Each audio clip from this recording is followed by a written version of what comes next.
بسم اللہ الرحمن الرحیم۔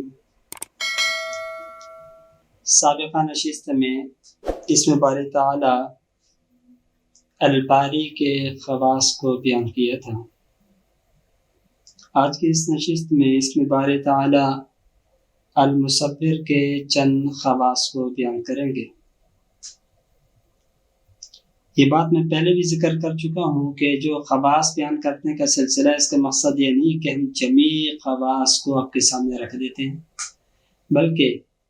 اس کے چیدہ خواص جو عوام کی نظروں سے پنہاں و پوشیدہ ہیں، اسی کو ہم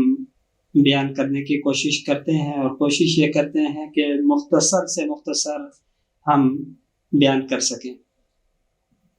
تو آج کے نشست میں اسم باری تعالی المصور کے خواص کو بیان کیا جائے گا۔ المصور اسم باری تعالی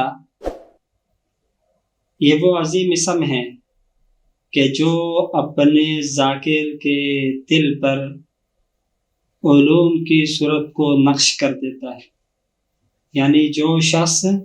اسم باری تعالی المصور کو بکثرت ذکر کرتا ہے، اللہ رب العالمین ان کے دلوں پر ذکر کرنے والوں کے دلوں پر اللہ رب العالمین علم کی صورتوں کو نقش فرما دیتے ہیں۔ اس اسم باری تعالیٰ کے جو ذاکر بننے کا طریقہ کار ہے، یا اس سے کامل منفعت جس سے حاصل ہو سکے، اس کا طریقہ کار یہ ہے کہ اس اسم باری تعالیٰ کو نصف شب کے بعد پڑھا جائے، نصف شب کے بعد اس کی تلاوت کی جائے،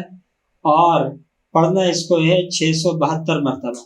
672 مرتبہ اس کی تلاوت کی جائے، اس کو پڑھا جائے المصور اسم باری تعالیٰ کو یا حرف ندا کے ساتھ ملا کر کے، اور اس کے بعد پھر اللہ تعالیٰ سے علوم کے اندر برکت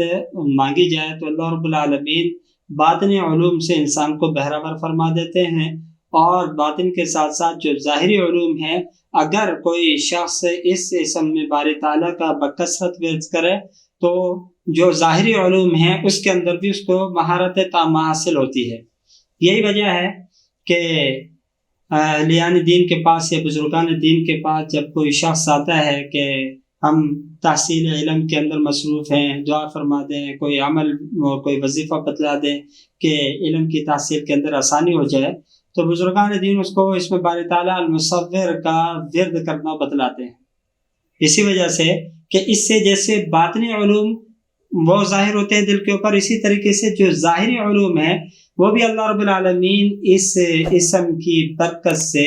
دلوں کے اوپر القاء فرما دیتے ہیں، اور ظاہری علوم ان کی تحصیل بھی اس اسم باری تعالیٰ کے ذکر کی برکت سے اللہ رب العالمین آسان فرما دیتے ہیں۔ اللہ رب العالمین عمل کی توفیق عطا فرمائے۔